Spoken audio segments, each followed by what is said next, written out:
102.7.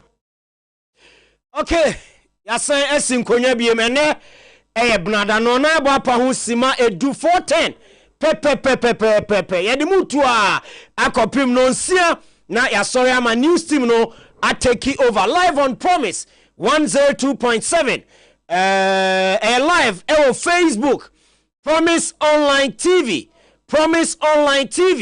and a Promise Radio 102.7 Promise Radio 102.7 show no SIN live Promise Television Highway Sports and utie na ushebi kasa fidie no eso ye won komo pi ha ene anwumre wa brabadwafo nyina ka the boss player ho ne ebedi kan akọ amanoni nsemu kakra ye ba na afeyere afisema ya boabo ano no de atomanim ye was stories House of Folk Kumasi Asante Kotoko ye Black Stars nsem Henry Asante Chum or a sports person in the Ghana Football Association wakasa dia fan goal ani Niger games ye be bonu we woni nyina won sem ha na nwumre ye de ba abesomo dwumade no so fa comment giant Facebook na yenkenkan from our Promise Online TV Promise Radio 102.7 the boss player Eugene Adu Poku striker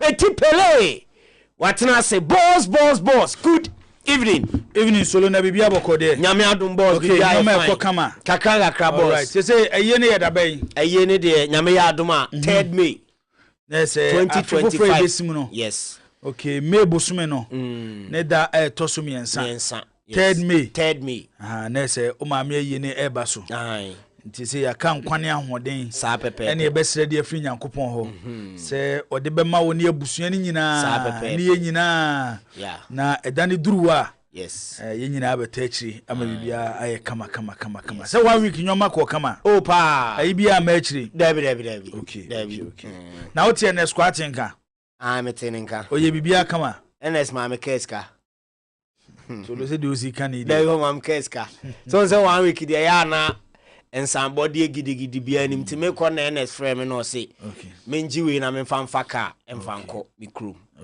na aje meje case kan ko yakase ye 2D cc a problem betimi asi akiri problem nim o ye sure say case kan ko akiri na me ontuma bebre wa akiri o sam ko jeje ti meje ya na me de ko so detail afo ni nyina iska ni ni boy ko tremu nti no me ya na me de ko so detail afo no no bi ageme black trap be mi enu bi go akiri anum na no so de kwa ye ni bi say 1 week into man e she ne she black kasa watare bi na aka na Dabi na boss me study me a unse me pe she me try me pe blue black she pa into me black trousers kra no aka ba akopa me de kwa sorry black trousers ti no lady tour from now say ko pe mi enu bi sa be she akiri say de be ya metimi agenjire mu ateka ti ye bo abusuafo nyina nkaye ni adofo se Solomon Kata a otimani mai o maame da fom na wotweda no yade a akwakohwa ye ne kama nyame ya aduma afie besi mebusumi no ne de toso miensa na afi eno eye ayida no na ye nyina no akwakotai eye solo ne nabusu achi na o mapeba bi e de wo maame ato nti solo du a ye nyina ne ba betai wachi Promise 102.7 Jumadi ni din Highway Sports ye sorry na ye nunsia ene ye be sorry na afi nunsia kase ebo no aba beto so de amaye ewo Jumadi eso ye be kwa mono ne se de dane da ye no solo enche de ebewura amono ne na afi nsem ewo amono ne no solo abomoden de guo de amaye se de obobo nsem ewo fie ne so no kasemafo de ma the Ghana Football Association Henry Asante Chum odinsem atudwa efa eye Black Stars games you know aye babebo abre ne Angola ni Niger de eba besie ni ene ensema hodo enei abefa eye Black Stars players ahodo mo entimi ama game no bi efa eye pra ababetudwa so mo etimi pra no ne nyina Henry edinsem tudwa SIS support de Africana fo nyina ho se yemfanta Black Stars echi achia na emuye saa so no peso kire se yes entokwa no yewie still ni da so ewo ho Henry Asante Chum eno no ye bewura House of Folk aso ye coach Abubakar Watara so no de wogidie wo the team no papa na bra na nyoma nkoye no wate ku na otutu nyoma kakra as he said there enyoma ahyase a ekosoro epiga wasade atudwa se onimse mfie mienu kopembe mfie miensa a edi anim no has ewa ahoden a one Africa ombetimi dia compete omo ewa ahoden a omo ebetimi compete o say squad na has kuta na a young squad inti no say omo puti omo niema nyina together as a team in the next 2-3 years as of folk ebetimi akonka Africa Abubakar Watara Uchu Watara no ebetimi abaso de na 2 to 3 years there we so ambitious there but if you say I be oyene be 4 to 5 years eno kra no je say who try so be keep a core of the team no dodo na ho na wape additions kakra ka ho say the be formidable ho okay na o mate o mo ho ase but 2 years there migidi say o he Africa standard na 2 years there be den say has be Watara oya no a kwahye bone ebu aka ne kom oya no a kwahye bone ebu aka ne kom eno so ewo ho Kumasi Asante Kotoko coach Dr. Prosper Nate Ogum ono so egusu chirechirem Asante Kotoko youth team no players a mo youth team ni man nei omodo omo ba senior team ni kakran eno kwan wo fa so amomanya akonya ewo senior team nim ewo abra senior team ni tukwan akobọ league game odi bi ka ho matches ni kro mo bi opportunity no ma bebo Saturday Sunday no Kotoko ni Bechem United no boy bi bebo game ni bi ma Asante Kotoko ni dino na avoka ko si avoka on left footed no omo money nko no say okay you team players na omo de omo ba no Solomon Sam omo money nko no nse omo nyina na onse ya na young players no problem wo ho ne say Kotoko matches ni nkoye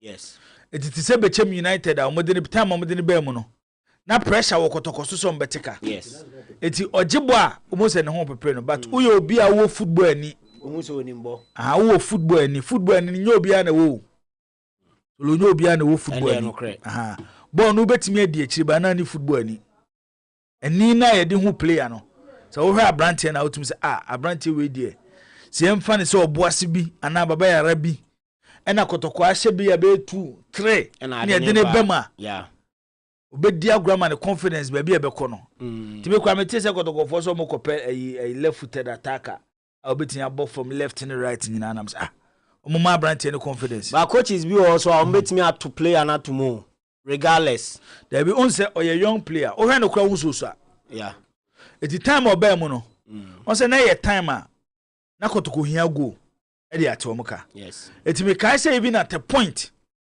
one striker no that can dey America tuo ne na yi kura say Isaac Buache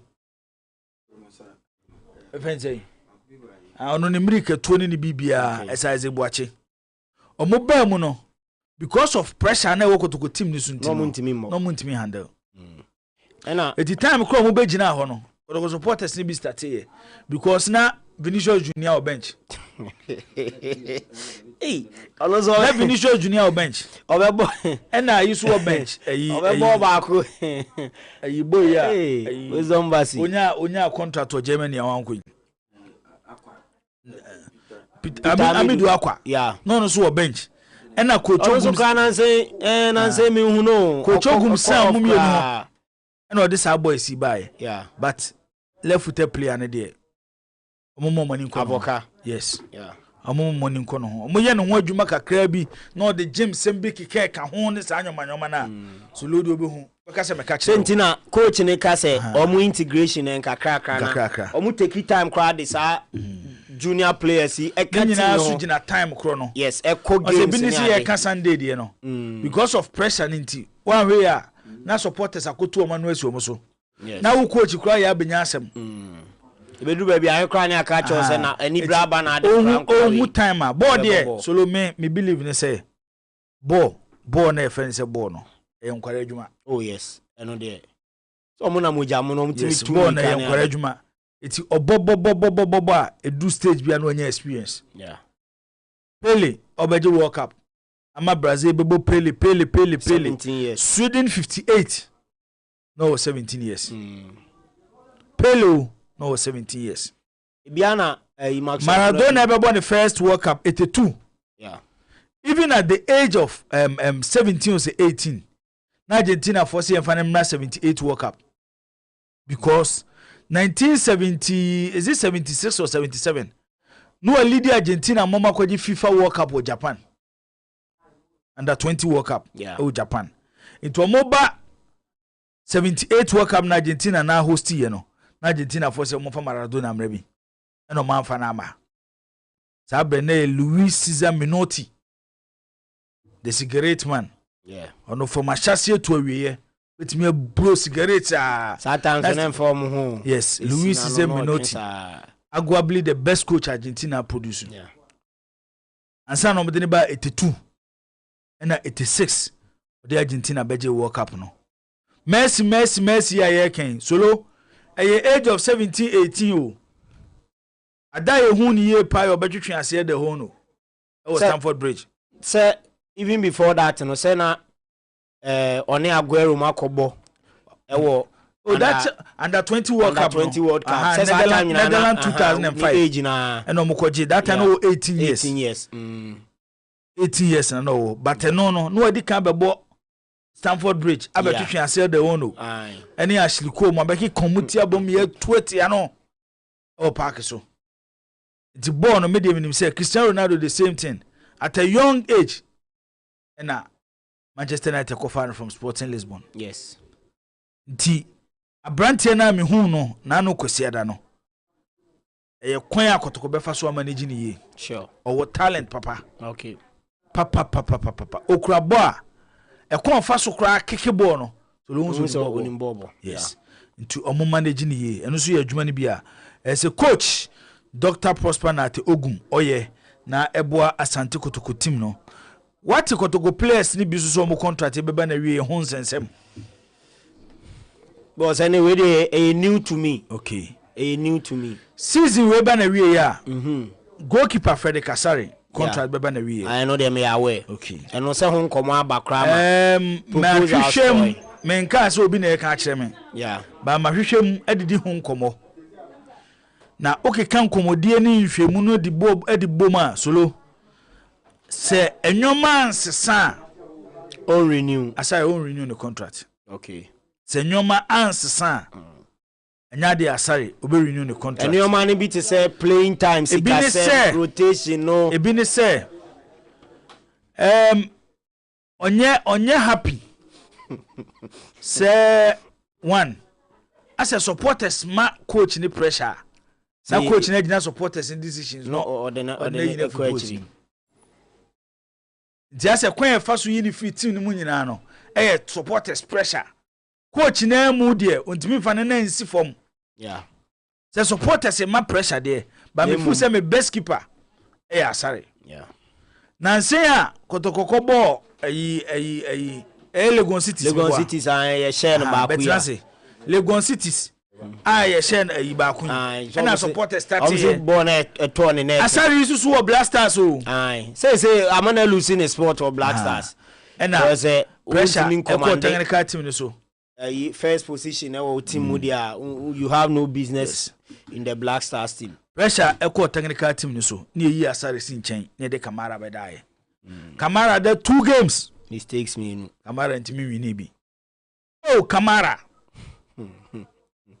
Kotoko na ndu tem bia ya na say de ye na kan say bosom ne ya na du ba bia megidi o because Kamara ya goalkeeper ye de ne ba ya ye de no call Karela ko ye wonders was that time na Asare o national team ne bo a ko ye wonders says hey keeper ya abai de jai nya ni subida say esi a Kamara ye du ba bia onu so ye mistakes. Asare beda yes why mistake. Kamara beda yes also why mistake. Ti no na nka wo se coach ndi na isi form kasa derby. Goalkeeping na nkasa football na nkasa no. A gamer mistakes are bound to happen regardless. Nti so we number 1 or number 1. Nti nhwemu ni nkomo amedie no eche se Asare contract ne pa de nto aso. Yeah. A problem kese. Especially this bibi sesa. O se na no kotokone omune ne bo Heart of Lions. I said Heart of Lions. Yeah. Okay. Okay, after game no chema kokon sa K5 year interview bi. Make I know take mu. Dabi no gina ka bi hu wo yi oboase. A wo ka say problem ne ye technical. Okay. Na o ka say o yi Emmanuel Entwi. O number 8 onye number 10. Ana mon kai. O ye kai. Eti coach ne kran hye players ni. Na eno so say coach na be kan ho asem. On player positions. Wa kan ho asem. Na so mko be chimi. Wa kan ho asem. Entwi ne bebo 8. Wa kan ho asem. Omko ye na nsia meeting omko ye kom rezi wo ho. Meeting na de nsem bai. No na nsia IMC chairman Nana, unse nura so na Nana birthday. Oh yes. Happy belated birthday Nana Penkra.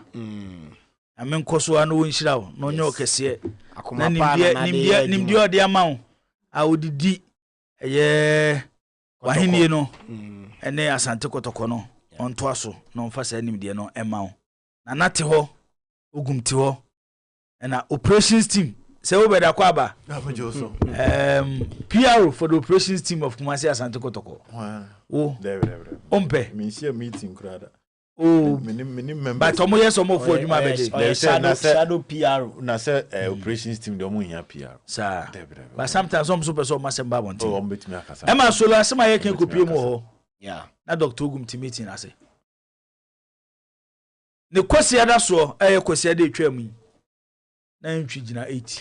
Ezo Dr. Ogum no do time bia for little supporters any pressure too much we man take decisions be for the club. Say so Justice Blake so contract on nsem. Wo say be wu January. January. Yes. Wo say Justice Blake crowd the last year omo this January omo extending the contract and me feel say nanka also man 1.5 because the player contract is on January na so man 1 year. You be saba be gina the same stage we be renew the contract in January na ayetwema mentwe no.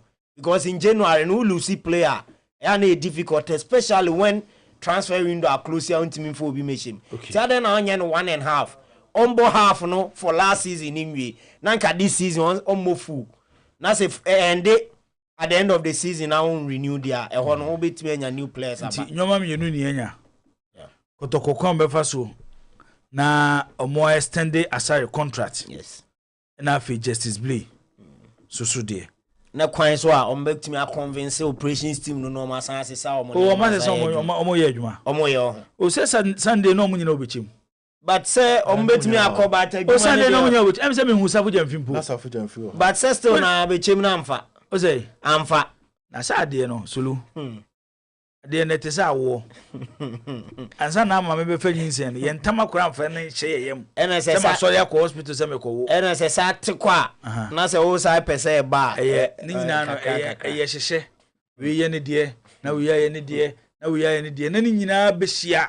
Ansa na the results aba. Asem. So tere me chena se. Nti eno so eye de wo ho eno no ntie sei. Enche me ye sure se ye ka no wa hai so le best ati apija. Asare.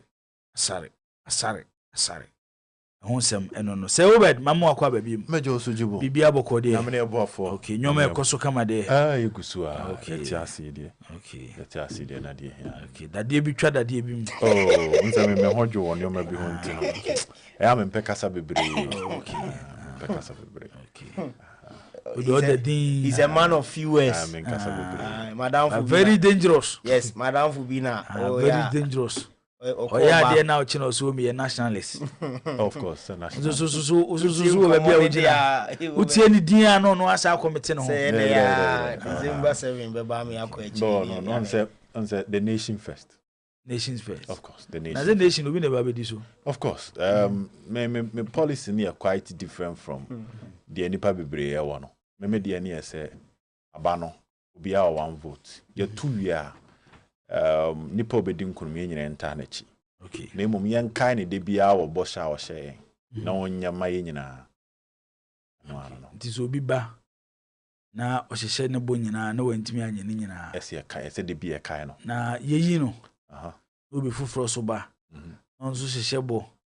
na wantimi anya ne boshe nyina say ye dey aboshe no muntimi gazo ombeye ayo ombeye bi ebi wo so monye no mumienu sa akotwa mo ho ba biem se emfa mo ma dey ne besi see job you leave it to the people. They be being a nationalist no but my policy is that one to me kutano they to me kutano na what they some can say nipa mienu na ehia what mean what tell me and I know circumstance ma tena radio so aka so bin kwa ha obi kwa hada menye bi da onye bi da ba bontin do timi kan oh you see me see menye bi da ti se na die na and I was giving you the analysis of the elections. Okay. And I was telling you, say, there was the possibility of a runoff. Okay. All sides, they say a straight victory. And I made more analysis of how it can go to a runoff. I said last time, be 15 minutes. Now, my regional air breakdown. Now, my cultural. And now, my car side is northern region. And at the northern side of Ghana, for the first time, MPP will pick positive numbers. But is it the same say? Nipa beto aba no e afi no increase of course but let's not forget Solomon Atwe yes there's a little over 18 million yes Ghana for na wo and na wo akwanya so moto aba afi previously na say o say na nam 9 yi sa 9 10 11 12 it's almost around 12 13 say na make 9 10 11 12 and then easy na say ukwan susu e ba mo and then easy na release some eti enche Ghana so be kwakoto aba say make sure say otu aba no akomporto ho o say and both candidates were Asante region sir yeah okay and this otu aba wi a no akomporto ho se bobo wi na o party entimi awini a na akwhye dem din enyina su GNTC odi areho be 2 hours a wa pia ba se nyehwe de besia na esi no na ya to aso dey 4 years ebesa ba na ya sa to aba 7 December mekọ akoto aba mefa ka komkrum akoto aba okay obedi yankomra about one dey say na ye mehwe nsem a de agu ho no ye mehwe nsem na de agu ho no nti ye ba ni nyina na ye bobo so de ama na bibi so da wakoma so na pese o kan ni nyina no obetimi de ato aso nti solo aye kwa ma no ne na owia afi ya ba ni abe pensem ni mo. All right. Solomon Carter no boss. Planning committee chairman. Planning. Boss planning where? What's it? Planning where? I say ye ni nyina wona so. There we. Eye ndi ana mija onse me na make echi. Anti ana bema. Minim me bra panyin so ho. Aso bra panyin on de ka yi ho asema ne ko magazine on a. Ena oluman so di mu ntintiman pa. Okay. Ti me de ende ya na bibi ketua bi no ma. O de na ya achọchọrọ ne posters ne banners ye nko a. De aka bia na ya na mijai mo. Okay. Yeni synagogue. Emu ye tawe ana me no me kwa mitimi de takashi fam. Emu ye tawe kakra na ese me de takashi. Okay, nti ya jebo koma no ne kakra bi na fe ye ba ye de fisem a ya bobo no ato aso ede amamwane anwumre dwumade no highway sports and agusu tie bi 102.7 Promise Radio and afa Promise Television and live Facebook Promise Online TV Promise Radio 102.7 yes asem ede free AS Roma womu asena reporter Eba Enanumrei and is a Turkey national team coach Vincenzo Montella, where a former player Edema AS Roma Bobo Kono na yesi Roman penning for Asuma intermediaries amomako any coach and representatives according common person high no ba ebedi juma Ede Emma AS Roma womo Bobo Kone no kakra eba after say Ivan Joy champion for no edi free stadio Olympico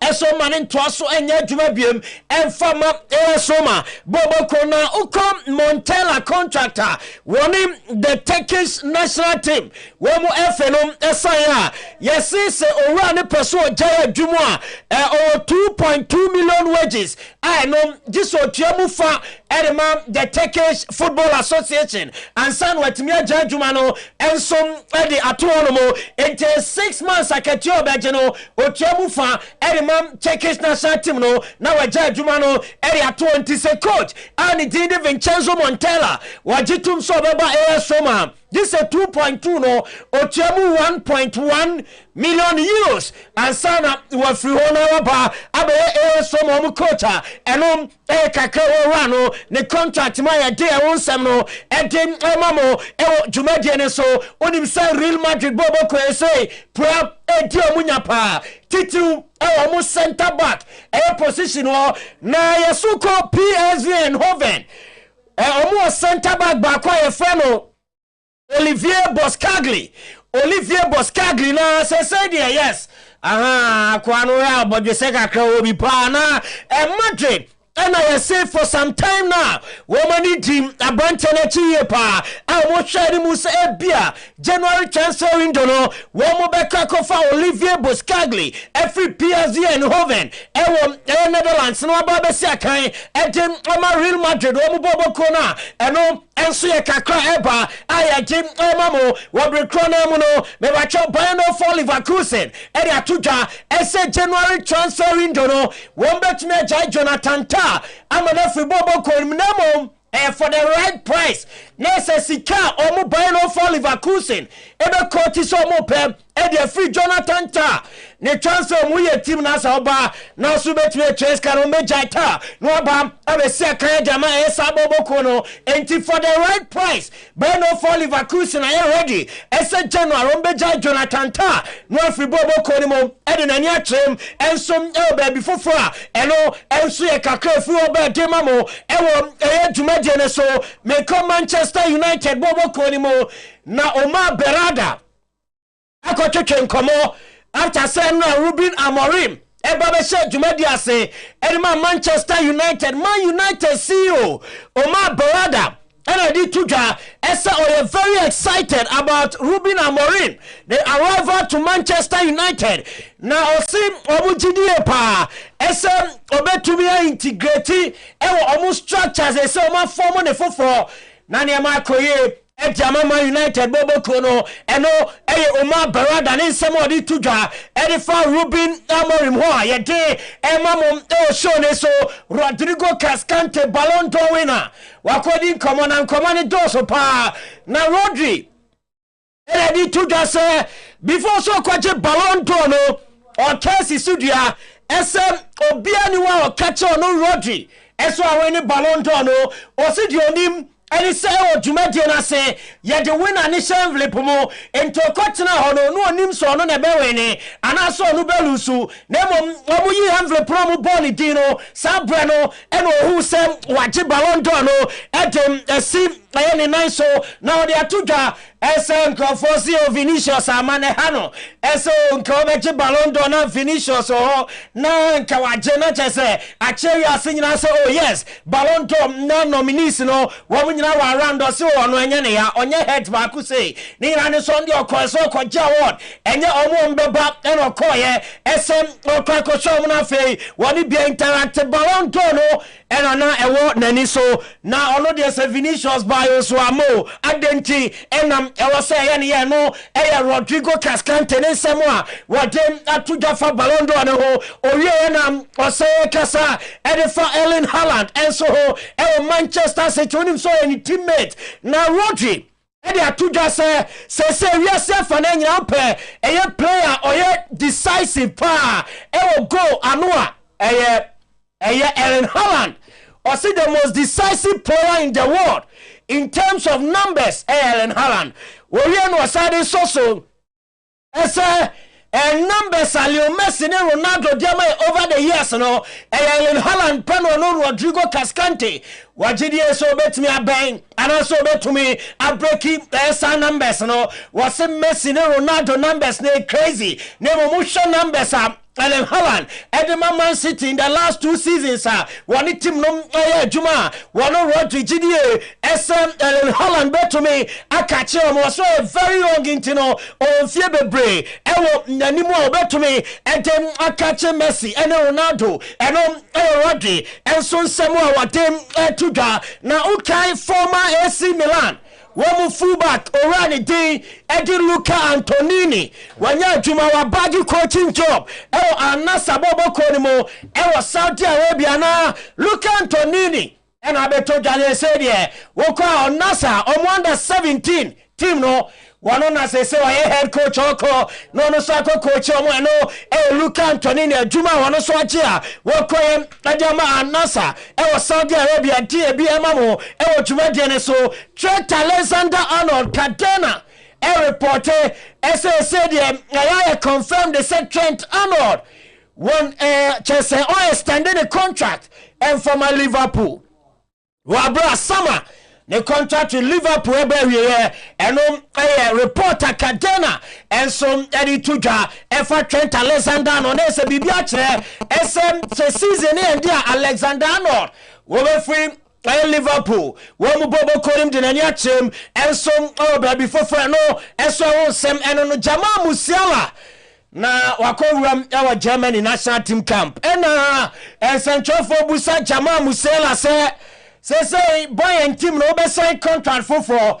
and also be flow no say oh no more Central for Cramo Hagio just say say Germany DRB team no and concentration or also na the amriba tuja and some me happy money global ko me no de metuna ka esisudia na mom se me sign new deal buy money can some sign new deal no enya dia say prempro metumi any more discuss and Jamal Musiala ni answer our demand Central for Busano about a possible renewal our Bayern Munich when we team no and so any someone Jamal Musiala and the to Jana Numeya day and Mamo Jumadian so day Amanoni Samno ADC Nemo Mamin can for me Dima for Heba Hospital and from our Dr. Time that so no Dr. Nkwana Oba Nayari Sabia what the time eto yare so na de atene say ade bia dunya bia no de bra na me dima for Eba Hospital won betu ase ede ama doctor so ba time no de to yare ne so ensumpo na wayi ede free ho ede amount entino do ani chem eye kumase abuakwa atwema gogo na afi akra ye opoku ase maye ho so ba obewu me dima for Eba Hospital doctor time da so na asem na make a 0244 77 4282 0244 4282 na 0500 727215 0500 727215 OP wallpapers egusua eto 3D wallpapers papa ni bi de odi decorated demo a ehoye kama na ehoye fe afa bibia e di sese dem opeso demo looking nice attractive nan crowdfo be sawo money cam titu boys na mo siso ne say de masa otu botom no na yo demo so yo ho entino oje wa ha no oba ha no obegea no wa usa square ede amano entino lamp ahodo ring light blankets plastic wardrobe center carpet air diffusers ni nyina oba opia so ya obenya bi ede amount na kwesi agema building name ewa dum pz and afa chronom barrier also market ne hwe animo ubehum op wallpapers 0540 353 750 0540 353 750 now ne OP adding como perfect skin and body therapy and so eto sade fro esebra na yenye skin ye emfa wa betumi akwa oyonku bi atade so ma me fan tu kwan obedane de ama free se bia na atade no efe na momunim se skin no enya untimi nko bi ho esempa chofa skin ni ma me na mfa tu kwan eno ntina ewo se okọ perfect skin and body therapy na akoyo skin no eye pimples outdoor stretch marks afa ko tattoo ni nyina yeyi eje free ho body slimming flat tummy and a body enlargement and also perfect skin and body therapy omo ye bi ediama Kumase Boshabram Junction Accra Osu Akwaje Park na Takra de Ketan Junction Episoft Lodge Hotel 0553-312-911 and a 0272453535 perfect skin and body therapy be perfect after additional for no me guswe kai say UCC College of Distance Education undergraduate admission or eguso course into SHS and also a matured applicant na person call ekosia de UCC akwanya ba the amount undergraduate programs also P your Bachelor of Commerce in Accounting, Finance Management, Human Resource Marketing, Procurement and Supply Chain Management. They say Ghana Juma Bakwes Kaumpa procurement and supply chain management. Hey, ska ho papa.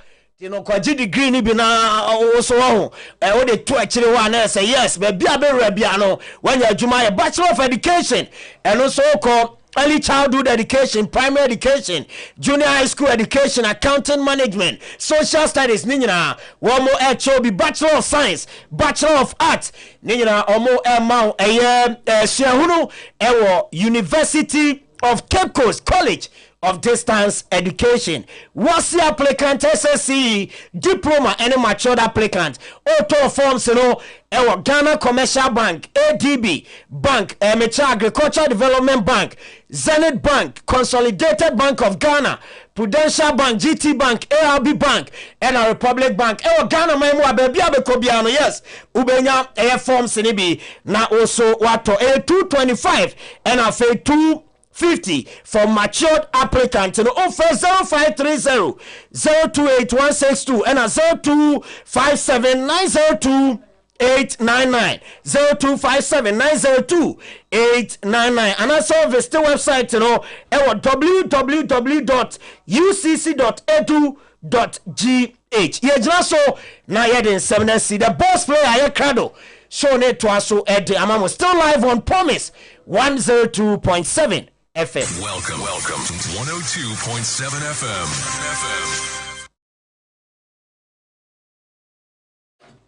Welcome to 102.7 FM. Okay, solo yabedase yabese shiebiem.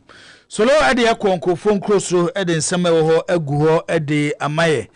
Ya tuadwumade no so ede amamo Promise 102.7 live on TV Promise TV and afi on Facebook Promise Radio 102.7 and afi Promise TV online and also Facebook ho nyina no fa messages for ho na ebenya bre ene adaje ne akan dwumade so ede amawo wadi ka ti se obedenka ba forward danger man abewram sa so en Alhassan Saiza Kito ono so agenedwa mabedwa fo mo beka me ho amane yede dwumade no atata so denden de mo den ansa na yetimi asore so no nsia na fe no nsia kase bo na ababeto aso no mo na mede won din ede atu edwa no kai se be kesimadu na amana bonunsi a eno ne bebia amatofo no ede ato na so nya bre eni adaje na wafre ede wadwenkyere abatwo number ne to 0536161607 0536161607 and 0201941461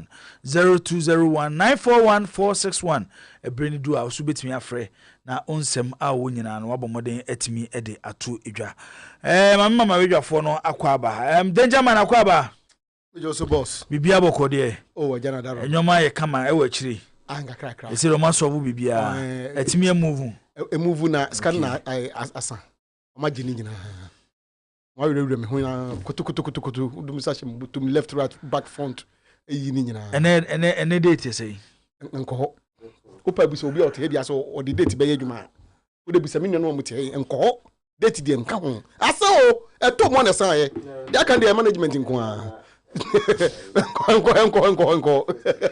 Eto man esa. Eto mu kro na ekoda dada. Dia kan de ye di na management nkonti we sa we man ko for akopa. Bipi ya na so be de nyam se jai. Emu de. Enso nyame. Okra na. Otimi nya foreign kra no. Na se no ka chebe se nye bete. I never did. Obed. Me de catch me. So we dey na unyi. Me de me nu akuma catch me na me skin. Bien here bofo. We dey boa for the wapa ho. Wo na say so obu obi. Say wapa ho. Pound me do. Hey. We so mo boa no. Ayo ma enka say adefo. And say boa. Me.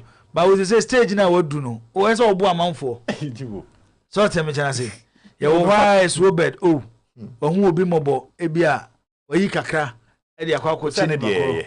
Aha. But still you hear mo. I mean. The nyamia yo nya mo. Me ka fitting shop.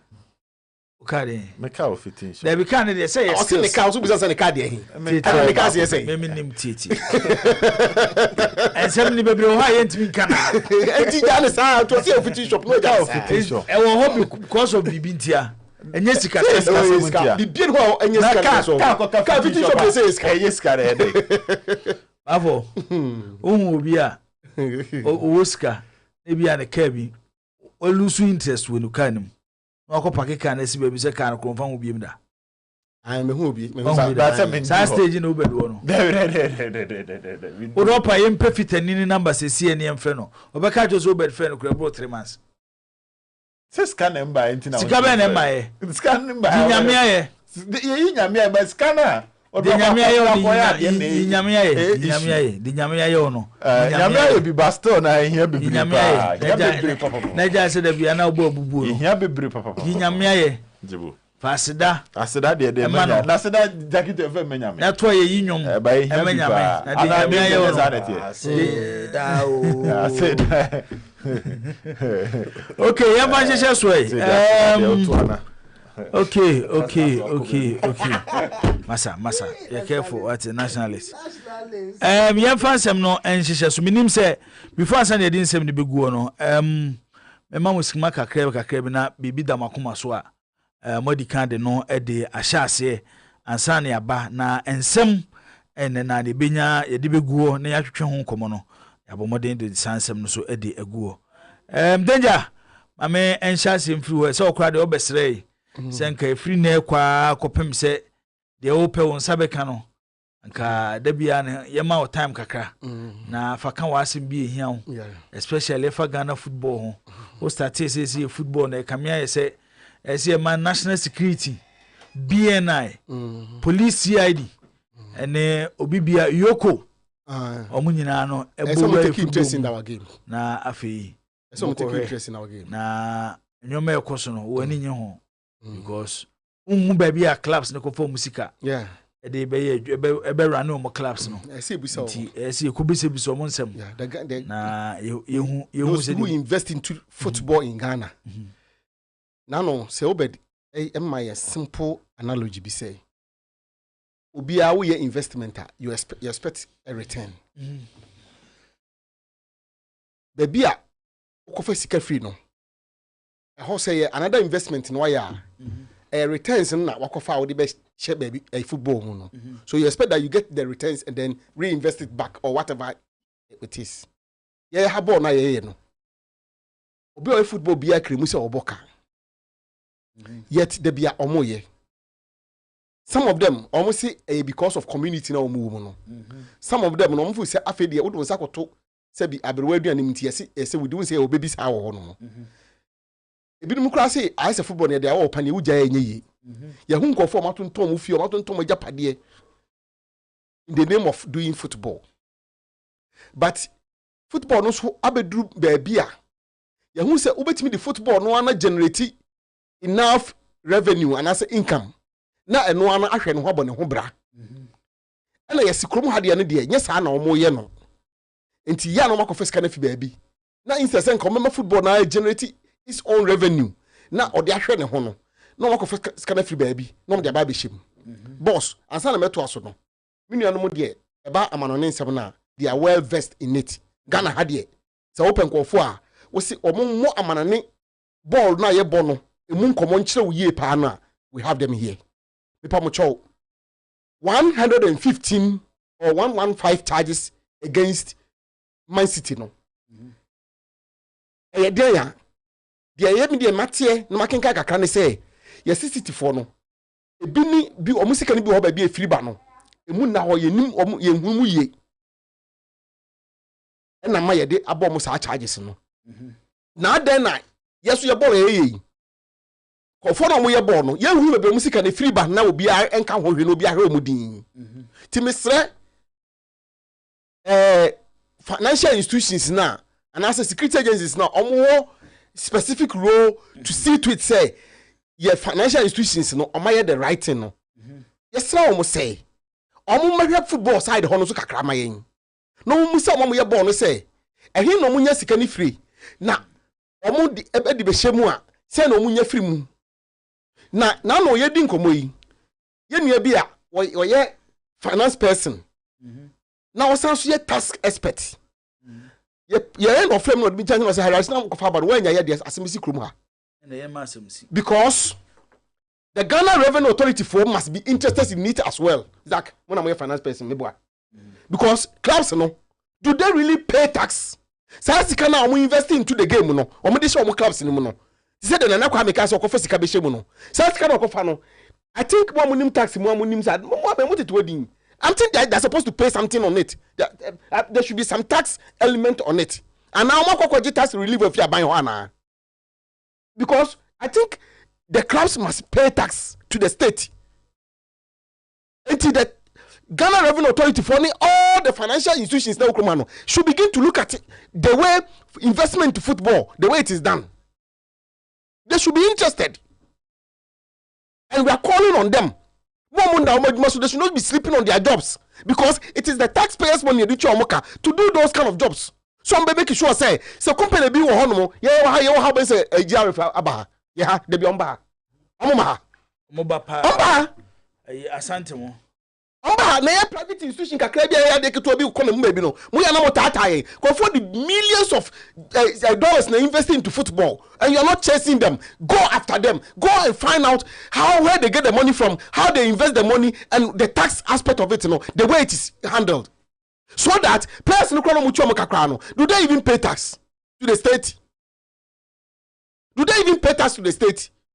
No one do musika ya ni no mabebra kom no enti media ade we die mesre all the bodies now omo who be can say they should take interest in it. Me pacho se na be ya million bebe no me ready ade we na menko ye tie kwanda ho ade permit me to cite the following instances which experience acts which constitute match manipulations. Number 1, 2021-2022 league season. Mediama SC versus King Faisal. March day 22. Which means a well-researched write-up.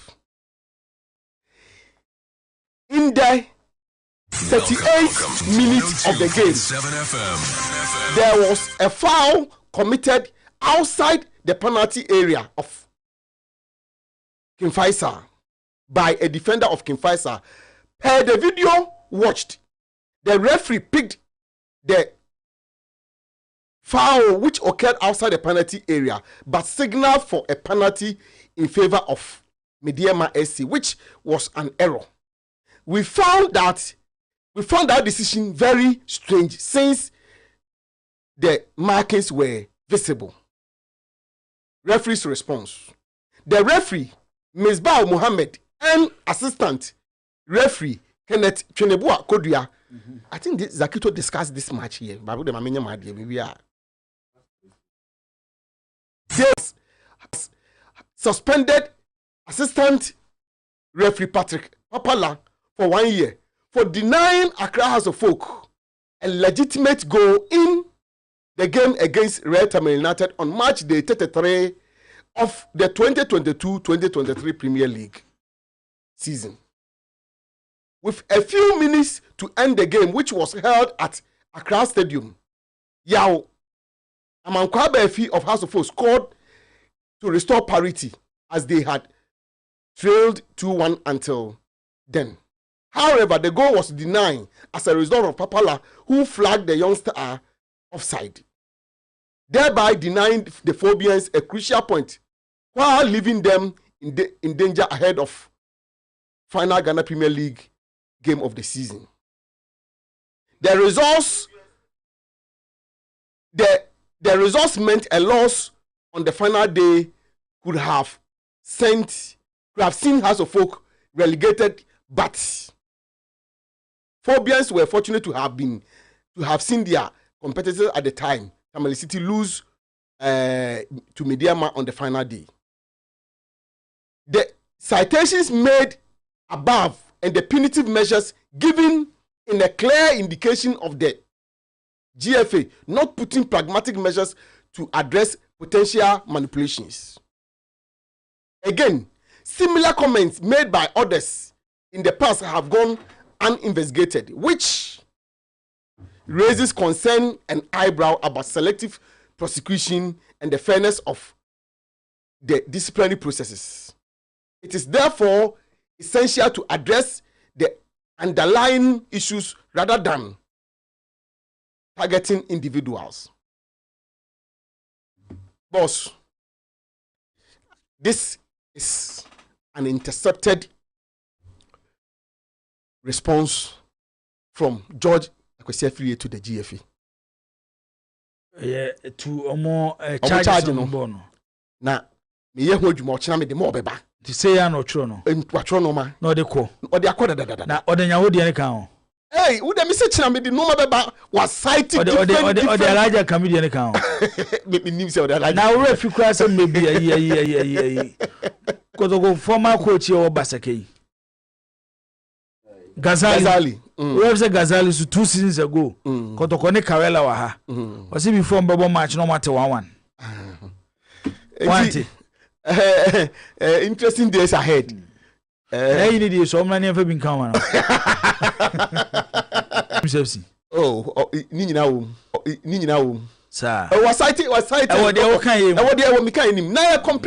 have the complete idea no. Na me research bi ampesa me ye. Enti na ma pick portion kakra. Bible me ye. Enti na ma pick portion kakra. Bible timi di we bro on dey so hwe no. Eso do ka say some to nchen kra baby. Na wo pack kakra dey sending away. Well, of late the boys are complaining too much. But I know. Na dey asasu dey not dey me no. They are complaining too much. The rate at which our boys they complaining no. Ya we be one of my go fa adwuma foforo. And I saw my people before. To the head now we so be be wo mo ase. We na ntimi a my ne kwadwo nkasa ma wo. Na yempe loan bi wo so na fa ko so to boys no. Na as a head of sports the identity loan e won adi mu. Loan. Ya wa. Loan dey me persona. The ebeji on di mu na. Se wa wo di mu. Na ma guarantee. E be dey. Actually, yes, starting free Kumasi. Kumasu asem. You are near the incline Semone Ghana Premier League 7 number 2. It's nice. It can get better, Jibo. On say the youth team project has Kotoko started is something lovely. Because I'll read in the course of presentation, me read Nipa no be scout David Odro of Accra Lions, no. Nicole Barcelona, no. That game, no say match no be scout and had to folk near Accra Lions. Accra. Okay. And Lions has by 1 goal 2-0. Yeah. And the scouting reports on the buy. Why say youth team policy and won't team infend the outgrown and saying that? Who say they have to nurture the talent at a young age between Nako Cologne. Now the buyback. Into a man for Tapico South America market. AC Milan started you. Then AC early 2005 for that AC yes I did pa. AC take off from na Barcelona ne Madrid swat TSC ho. Kolanchi say Chelsea so hobby. And they say no more almost clubs ni nyina no bo ho AC player bi apia free. Uruguay no makofa no na bi o mama na bobe 1 year bi ho. After 1 year no matam na de o maba youth team. No ma pe strategy the ama player no planning I be my player na develop. Say why you should take your youth team serious is that Europe for na started by Africa. apart from South America, almost started by Africa. Because they've also realized that these days the game with physicals. Once the first in Africa plays, you produce or more than now they are seeing the technical gift in the kind of players Africans are producing. The Africa boys near con jibo and yen technically these players are gifted and are changing the mentality of free say first no South American for technically gifted now they are seeing that Africa for no so no and number 6 in kwano mutimi bo they can play in other positions and get the job done. You must start baha. Just this transfer window. We had about boy back home so Tafo. Like to me what is our story now. There was this Tafo boy. Also it's a Real Sociedad also. They've started picking the 23 and 24 for no. Omoba 18, 17, 16 and no penal. No the bare 4 years akwa polish no. We believe say with a proper 4-year development program no. The player will be of good use to them. It's a say no a clubber. You cannot joke with your youth team. Accra Lions for their Tom Lions because I know a zone. I'm on a 17, 18 with me bomb premier team no. But the difference is that clubs like Kotoko and Hard to Folk no. They 18, 17 for a chance. But if you strengthen your youth team, Dibo, who wait me your Makoko loan. I'm a national under 20 year call up your friend be. I'm a in case scout be bar. He might not be playing for Kotoko main team, but he will be a player for another Premier League team. Who bet me a use soon and anybody who want on when you was sick.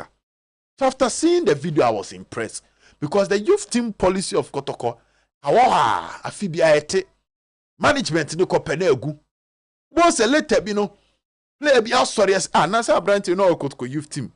Play be so you know Sagaras no Kotoko youth team ne pen.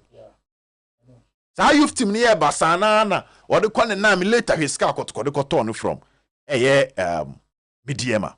So I was happy when I saw the pictures and it raises some questions. The Kotoko structure comes back to the conversation again. So baby, youth team nankasa here the management. Senior team no one management no.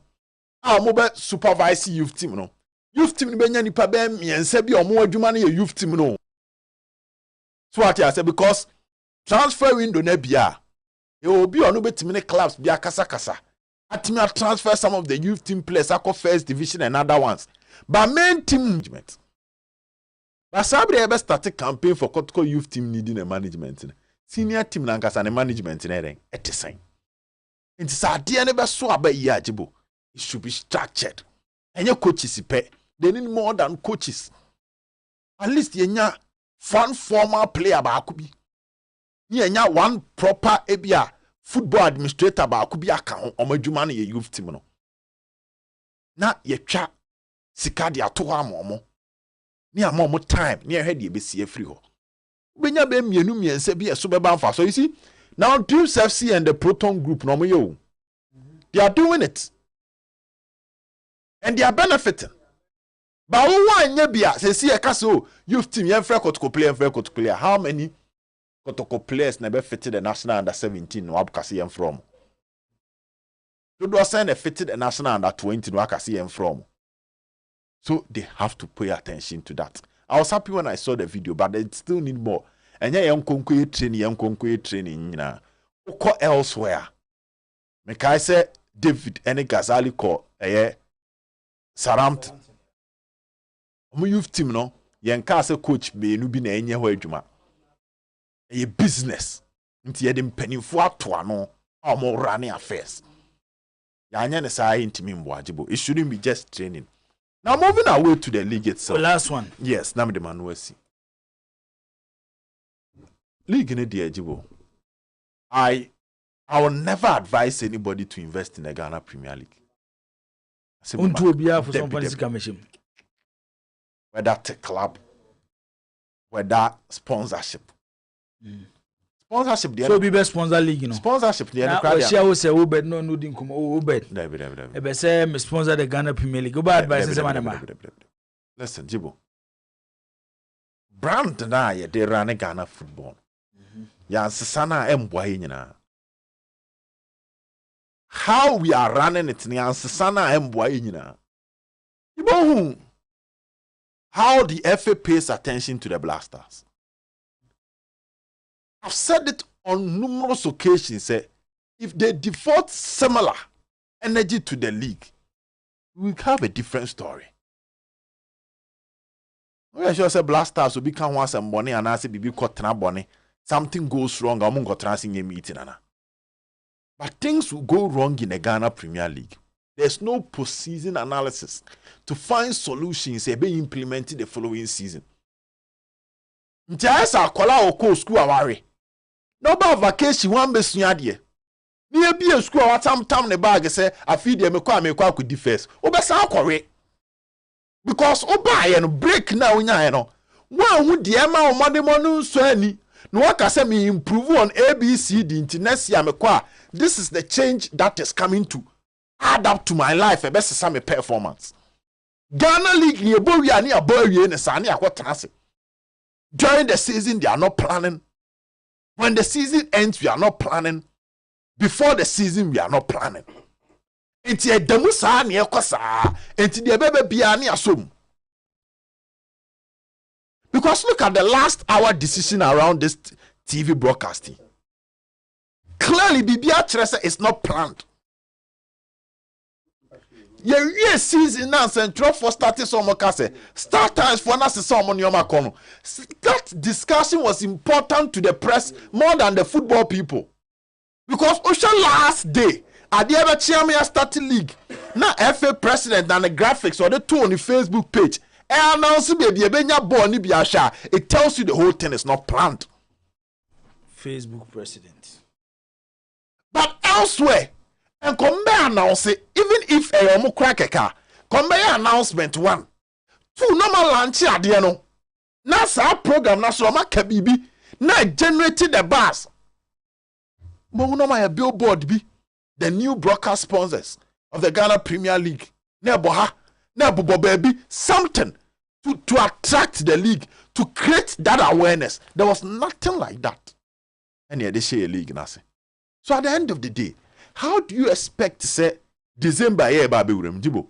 November, December, board of directors are starting year meetings, year planning. Omo review league, omo review the year. No my plans for the next year. We share the state of the league. Anyhow, I league now. We are sure say board of directors of top companies, multinational companies, all Ghana no Kotrasia.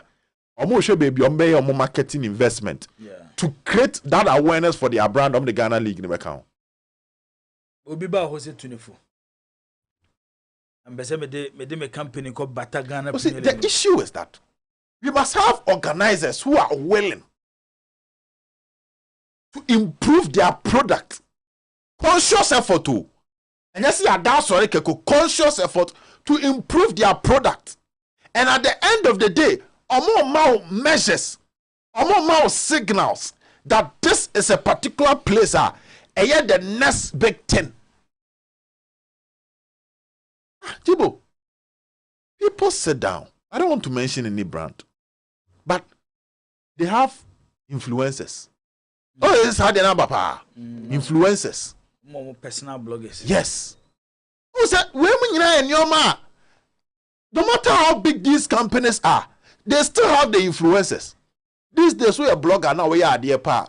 Oh, I was a telecom for Naba. I don't make catch you be say, even with the amount from Fancheo. I say me a see a Kitoria Guinea. Nancy, I say, we see a Guinea. The Ghana Canena. I just say, we are radio station be news so. Yeah. But videos ni pay any 3 seconds. Not boys need to choke. Now I'm out for a video. No, almost spread it. Yes. It's because of how our social media are so powerful. Exactly. Inti. Also, the top companies. I be friend say, Omaji din dadano Jibo. Every day they are looking for an opportunity to still increase their brand awareness. Inti obiji din kakra bia bo so no akobata no. Yeah. Enye bibia o. Say nipa dom kakra be di wachi nipa dom na be di wachi no ye be twe o ba be kan ye dom ne ye wodada no sana nkofo run omo institutions e ma na ye akono. But you ask yourself when it comes to the Ghana Premier League, for the past 5 years under Ketio Sokriku, what has been the structure to improve the brand awareness of the Ghana Premier League, brand visibility of the Ghana Premier League?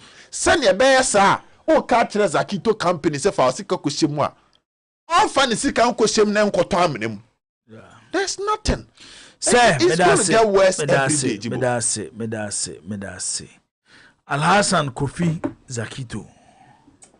Them so uyi enche mboa. Uyi da way. Weekend ya. Ese minya na right. Ba kuna account na me hu se minya na right a. Atore to aso me pe eyi. Me pe kakra de eyi Stevenson. Ewo eyi UK. Stevenson say ohwe. Na Dangerman Stevenson so chiao. Obed Stevenson so chiao sana Zakito so chiao. Stevenson no unya do UK now friend na oh boss ode ko ba bia wo yin meba ti ane fam oh ma okoya akofa UK for star okofa UK for star I hope it me anam from Tamale to Kumasi obi akwan kura nto fam no akoto afa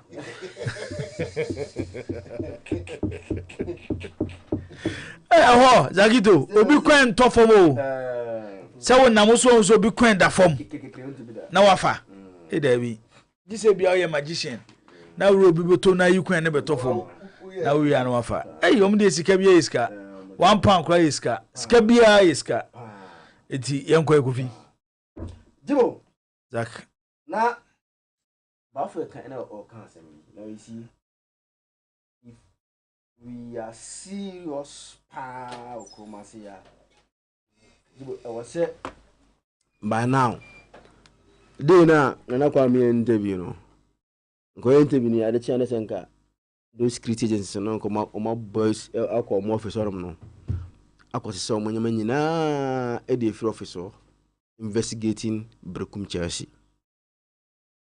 I say a year average loss when they say $350,000. $350,000. The entire o come here and say come ko so mo nyina no documents in free officer and say we should know how we are able to generate $350,000 I was spending in the team. Where are you getting the money from? No, say to be loan. You should be able to tell us, say, this is how you are able to service the debt. Well, yes, you should be able to tell us. The entire FIFA UEFA in Omonia break on the clubs. Then now I'm telling. Is it last question? Now you gave this education. It's a forum. Omodo muska football. You know they are ending and yet. Either omo ending and as a club ending. The person either he dies. But we are not only banks. Ne chase no a car giddy. So they just know football no entry more life and you're miserable. And send a football and more life and you're miserable. No, let's find a way to streamline how they are spending and to generate what you spend, what you generate.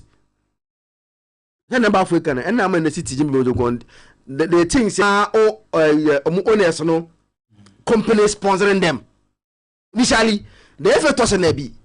So what you to me say? Team ne owner company me sponsor na because a person will balance books in sponsor is car SNK normally Ebianka or the sponsor tie but they don't have any sponsor. Emma Brekum Chelsea physical cash. Then that team is able to spend $350,000 in the season.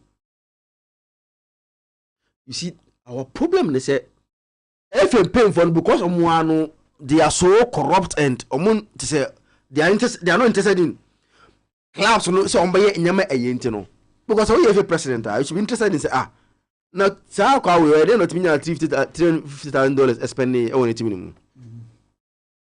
And I say omutwe bet bi dey ni mana. And na me fo aba afo asem no say nka ba now you common sankofo no. Dey na nka na na ye interview we na nka de chia na ko ma ready on office wo. Then they seize everything to go through and see how they are able to get those money. Saska no kwambe so muso je saska na almost spending na fibia. But no one is interested. Any jam no be the ope. They tell us they are not getting money from the FE, but they are spending. See it Obi anya one capre from the FE, but they are playing their league matches. Now Chelsea told us averaging how they spend on an away game.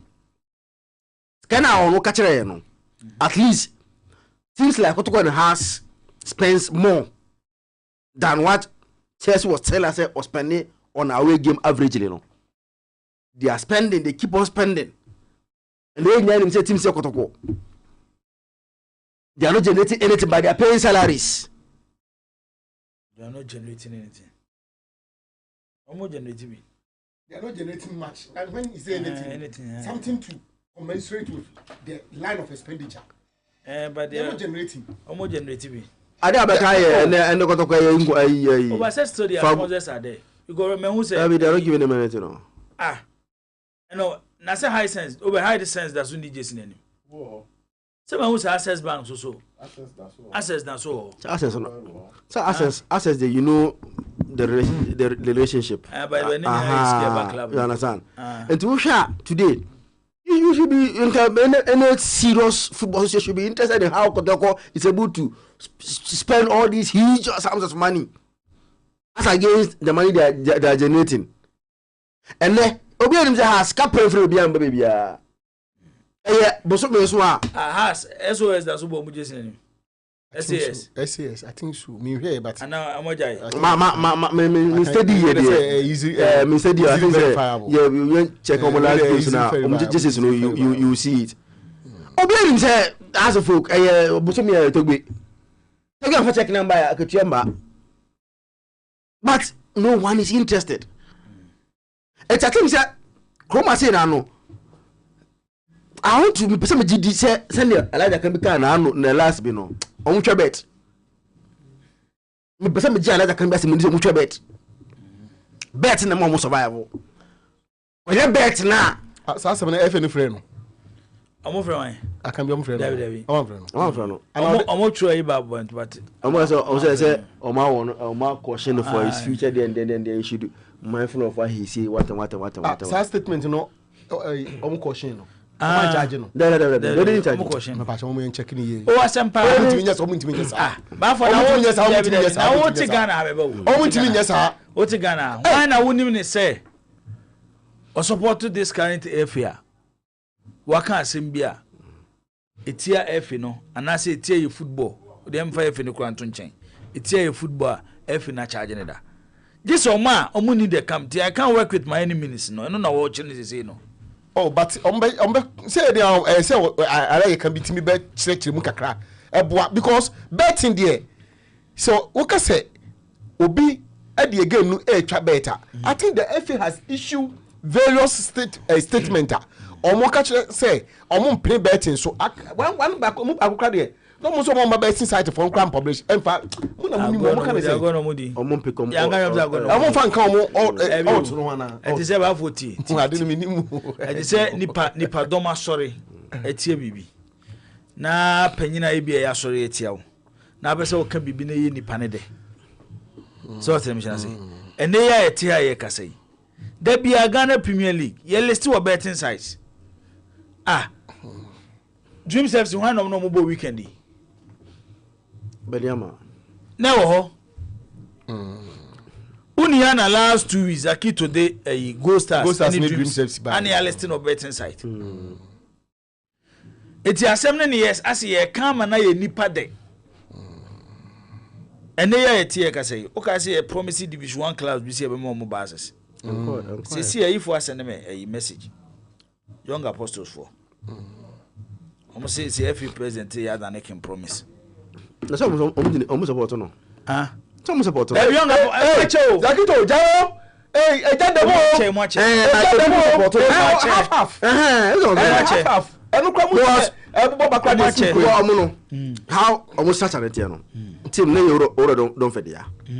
And we got to shares any mother to shares. Now don't fend near over don't fend I am a catch and say unfair Madusicamano. And Ticiano.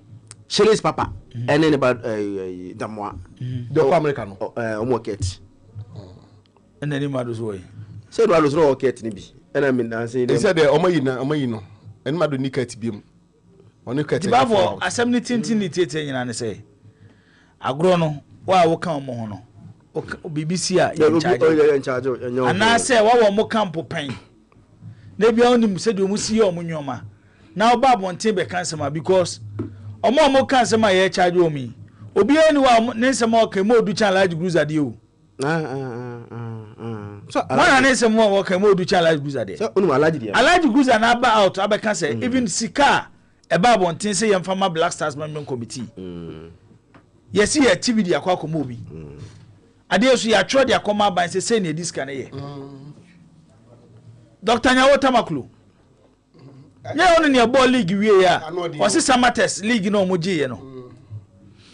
Kululu. Board member of House of Folk. Yes, a board member of House of Folk. To a key stakeholder. To me because I when you said Dr. Nyawo Tamaklu, you can say Kim and some more Becano. I'm going to find some about. So, Obi say Alaji. Alaji play smart on them. Time now, almost on first Canambrano. Say, initially, was on for cash, Ambra. I can say that be on check cash. On one of a bank details are butchers can do to no man details on Nipadia account on said, you know, Edaho on Kuchas can do. Or yes, on Fanadia Manon. And I may say, also when imagine of us to be on pet. How far at the moment, almost any so I like to have both transaction of sending in and out in your bio. It's a lot we have faith. On so and I think say me claps on their magicians. And tina me fi say bafo say your first side me we na yoko money sa security agencies na area no. I'm say yank say you go to money say our clubs we are suspecting say kuma so New York office. New York office. New York office. Oh, I heard you run about. Now, boss me patcho, o program is you ntimi mfre o mo mpanimfo no se bia. Now what is your interview Yoko Penyibu radio and TV so da bafo. You be from o mbekasa. There what be da. O tena Ghana o hu bi da. Me hu bi da. I interview Yoko Penyino kasa. O kasa e. And ebe small bedo Yoko for office. There be yempom number o mbekasa. There would ever call. Yeah, ntia sem bia sika kede person mboa ye o. Because we don't understand how. Yeah, just said o mu see o moju. O mo he any say bia football de o mo mpa na. So we both chrono football man. And then Yoko na ayi oyagosi na ntachita. Amko efe. Emma, obo pedi ba ko kasa o hot fence atane o hot. Ntina me kasa mate so bia kasa da no. Obed, ma me fan show nsa. Se wona kwan no so ta na fa so. Asa kwan no so le ho. O tra yi a, ma nchew. O tra ayi Goy filling station a. O head towards Ahodjo no. The next building, I'm say 2 buildings after Goy filling station no. Or more office no. Debbie, whole immigration. Aye. Yoko for office no. Oh, okay. Nti mama yensuma e de hye wonsa. Nyame o ka fefe yi. Nyame ya admo china. Say you tell o ka fefe mu we na dey afa ho. Because we almost say if you say ya bobo sa institutions ne pono. Ya ko mo na ko bi so mo say yesra mo anya bibia ya pese ehun say modwuma no ni football ni twa kan bia na bia how dey ase mo interest ni wa na mo fo ni mra ho.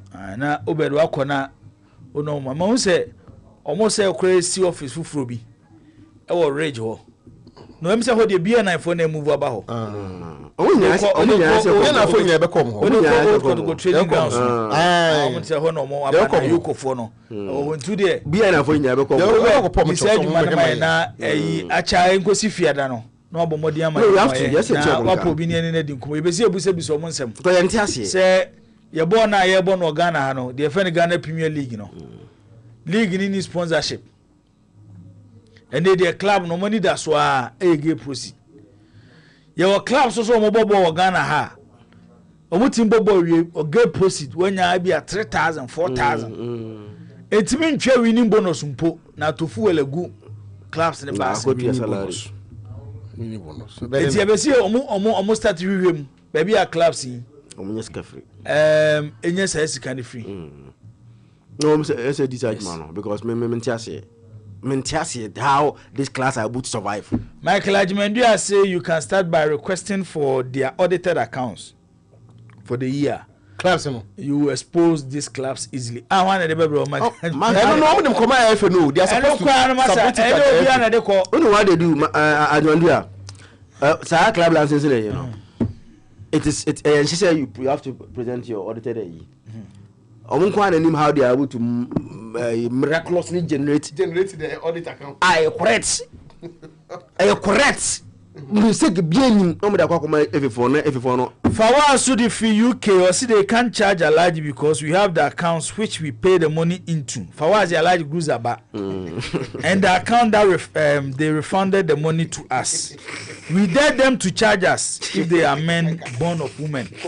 We Fawaz. Them say UK for na dwa kakra. Say me ko kan say you go bet me and am kwan en top form. I'm see sika ni na egu card so. Hey, skele gu card so. Ja ba fo jai. Isi jai. O nam makwan. Ghana so. O Ghana do timi ho. Anya rekwa wo records kakra betimi di akere. But yekoyenim no. Say they say a system ni si ko no. Digitization. I be do stage bi no. Na sa anyo mani nyina no. This is credit score nyina abaga. Ni nyina na network. Nyina twa. Ba say ni nyina na gina wayi you can say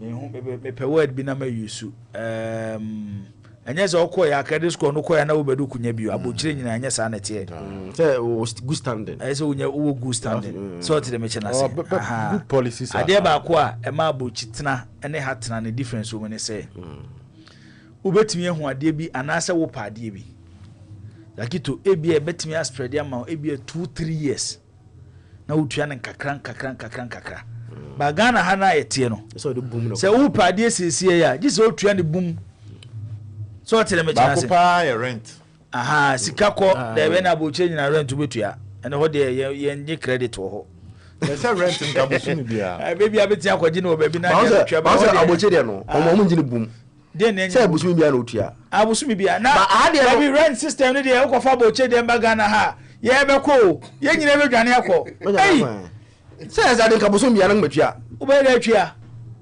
tana ketua ba rent de ya ha de ne ye na nyajibu ye de ne ye enye Zach say minimum say advance in 2 years 3 years na nyajibu enye at least for the 3 months And the 3 months. 3 months. There be 3 months. 1 month be any penny. Mama yanka other years. Me say rent here there. There be 2 years. My cast much tie. Who see akatu etua 2 years, 3 years. E ka bibia se bosome kura wo dan ka. Ye ka se wo dan ka ye 500 Ghana si twa no bosome bia ubedwane. Ebefa. Me na mka che ubedwane. Ene ye chen. Hey, uko UK ma every month bia. Uko UK ma. Jack. £1,000 a month. Bosome so ye so otua wo. No ye. Asa na other bills abeka ho. Bia no ayi ni susu. E ba cho ayi bia no ayi ni susu. Ha de ne ye. Oh baba. Me enjoy rent nko ade me defend am pama cho. Mama fa ayi ho ne ba. Sa ho rent system dey nti but other areas ni say at least nyoma bi wo ha wo koto a ye beto kakran ansa no ye afi wo. Bi asa na ni sikabum. So to me chena say. Ena ayi card ye ba ni digitalization hu se bi ye kenken. Ade ba ko a se ye nyina ye hu hyema e betia corruption dey free system ni. No, and it's true. Totally me chana say. Enye mfa ho ne aban a wote so. So obi ye ne na echina ba foforo ba na woto aso a. Ye kọ yanim no. Ebe boy corruption the free system nim. Say and the good ebetimi. And the payroll ghost names out because of FNC. Ama sa at first no ghost names ni aba hu na den we na because after no you have to verify with your Ghana card and before. Say kwa you to kwan a. Say sika e di tu eboto ni sa anyoma ni nyina na e free ho. ade no kwa kotua eno ano card anaso be we transfer papa na koto company na account ne sa anwomanya aban ho ne be kwa aban ho straight anya afi na obi gina chen se me 4 man between scammer me na hwan ni nyina no be kate ni nyina de afri ho nti eno no and the squatting or say New York baby otie no 2,500 per month for 2 bedrooms or see New York New Jersey Bridgewater over there decide we ba Ghana ha what that now 2,000 oh ya kase che wa say $2,500 $2,500 yes 2 bedroom $10,000 so the Ghana cities ma mommy I told you some brand for voices ni mo na fei na call the second part of the show ha ye wi ano award munza award munza na wa bra say FN say uzo aijezongo na wache okwa aijezongo wa Hausa for hine wo yati aijezongo ne yire se yati aijezongo ne yire ze fen zekia aka akite oboge ende eye akite boge ende na woda enti Hausa for hine a owo yati aijezongo ne yire zekia okay ende na woda we free haji no awadi munza ona se we do hu ya no se kwa ba haji yeah. Ghana rent system is far better than the UK. You won't get money to pay for the rent for let's say 6 months at a go. 2 months self will be very difficult. Stevenson.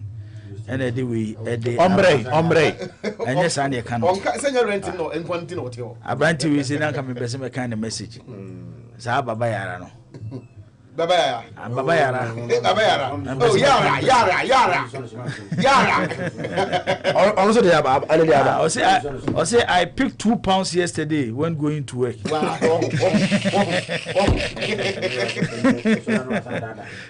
International yara meje wanye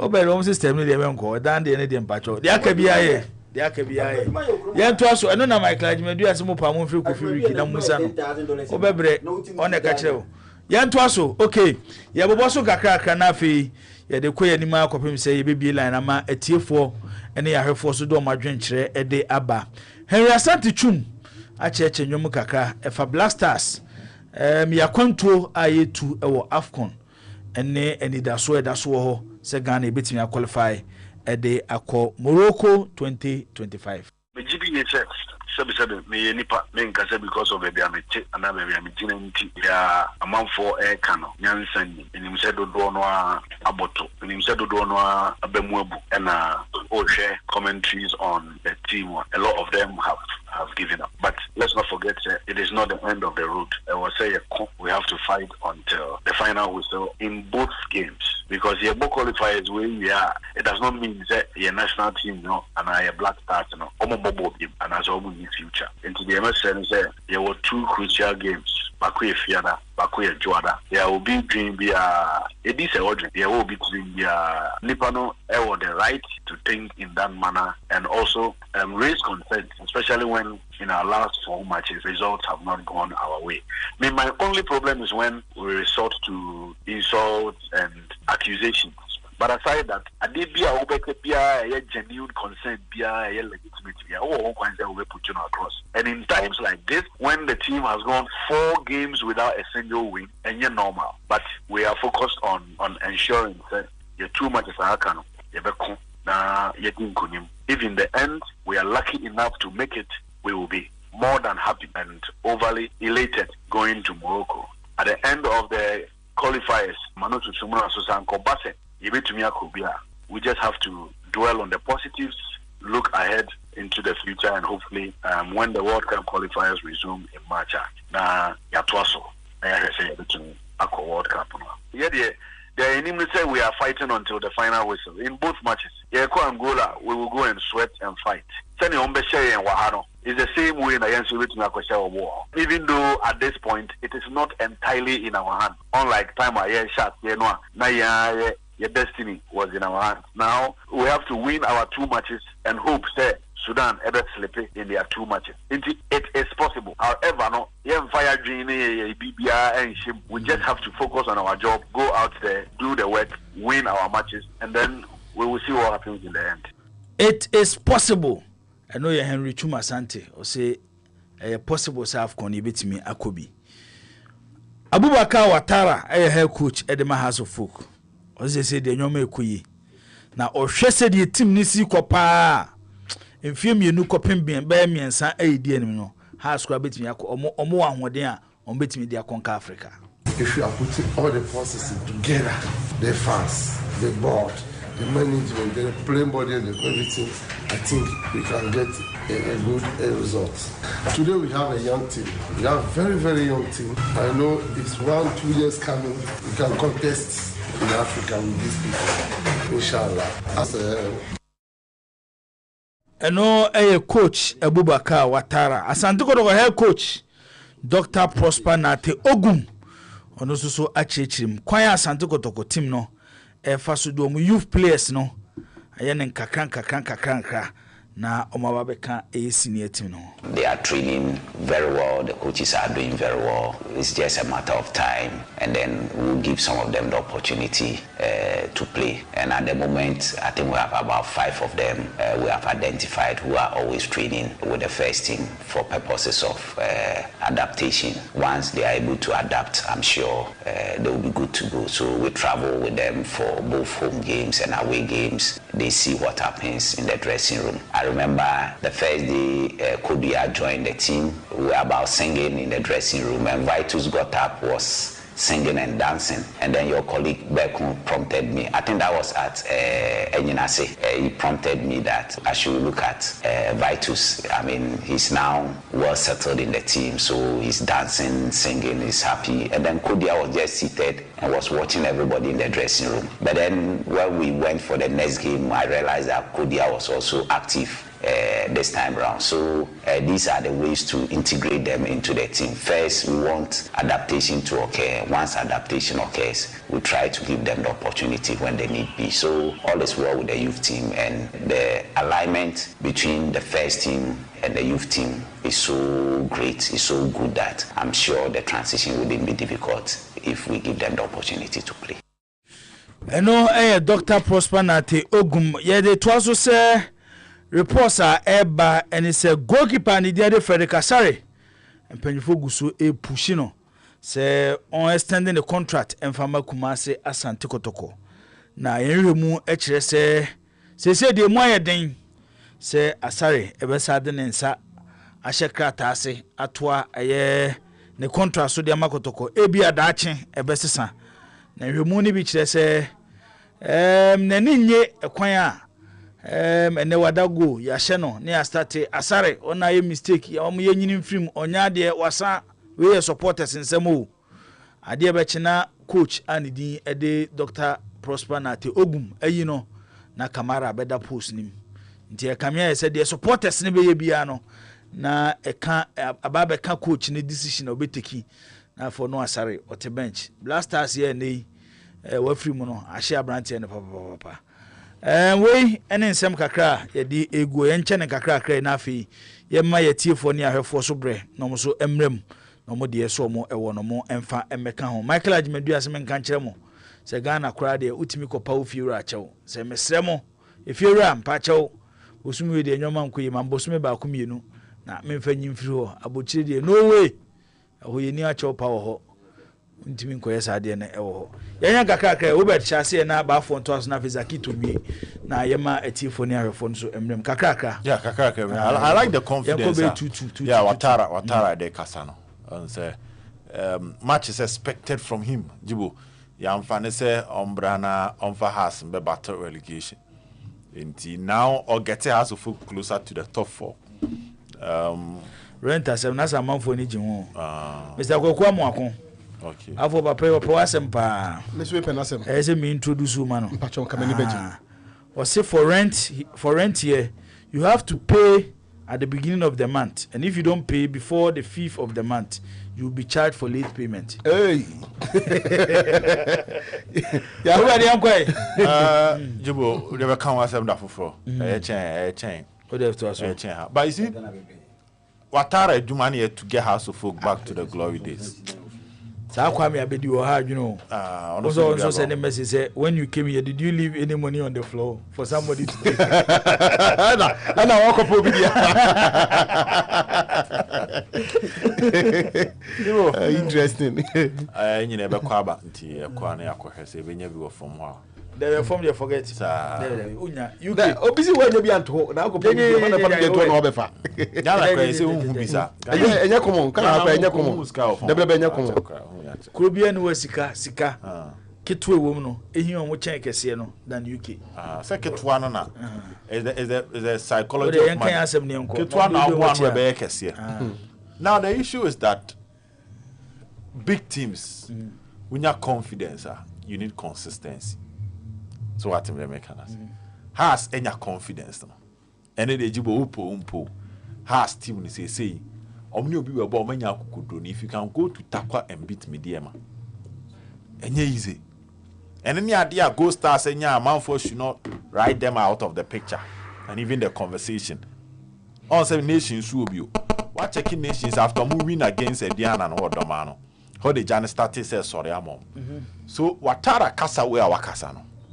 The next game against Karela cannot be a bad result. It's a consistency, no. So the next game we will see Watara winning. Okay. Now on Ogum and the integration of the youth team. I mean, every coach behind need a project. You need to leave a mark. So we want to see how things will go. But I'm sorry, you know, it's dicey. And then November, in 2 months' time, Justice Blake contract be ended. And also so far you who is any echo. I think the Kotoko team must do something about it. And now my blue qua, okay. Even if Kotoko decide to say Obo back to Samba Abolo. No I'm a blue qua tra bencha. Okay. Blue free bench bar on drop put the quality in so to some extent or more than needed competition. So my blue call. Now decides phobia bar somebody of Blaze magnitude. The love from the fans, his experience in the league, his commitment, you know, it will cost the club more than renewing Blaze contract. Okay, the same thing about Fred Kasa. Before you why now you name line no. Kakrebi. Maminchia my friend no my sweet wife Yakope. Minu Yakuma Victorious Collins. Ni wife. Okay, na unu ayere. Minu ayere dey say wa o yere. Ye ka say wotie New Jersey. Oh, okay. Now that when over Victoria. I said we far there. No say okoyenche. And she's now settling in. Enti no bibia onya no me fa nko. Obeko. Na say business bi o start aje feeling nsem. But Collins is doing fine. He's okay. Yeah. Say and business here was akofa buy. Say mu nyina maso mu bi. E ho de dey about for man. Hey. Fa kakaka. The captain so akọ. Captain aba. Captain aba dwane. Na mo ma me bi. Oh, na say we dey open dey aso carry ten. Say Victorious Collins no. E ba on fa ma wo. Otie. Oye, no send no message advert ma me. Am for the HS come here advert mo no. Edivicha Obapa Fili. Okay. She's a special lady. One of the beautiful women you can have in your life. Very hard working guy. And I love her. Victorious. I did have a pen as something. Yes. But I know soon their survival no. Yes. Madam was a stay by plan. You see, I must stay by plan. Boss, it is good Ogum is doing this. And he finds a way to integrate these young ones. Now, what the potential no. Na emwetimu na ebani say ya at the youth level you free players across the junior national teams now. Na kotoko so nye bintimi I am in full support. Yami add much na yemfa aside topic ni question na yemusa maybe some question say supporters pressure and then no it me influence Dr. Ogum selection based on the money that should not be see maybe some say na say adwuma okotoko ati nyame add much no ye be hwesa ade no na ya kan ho asem we dey am 053619 yabzake that's all do na check 0536161607 0201941461 obetumi abadwumadi no so na so do adwenkyerɛ ba oba obodi no akyɛ ba bi akasa free na afodi wasɛm atoso ye fofefo a odi kan hello Megafesi Sokoban. okay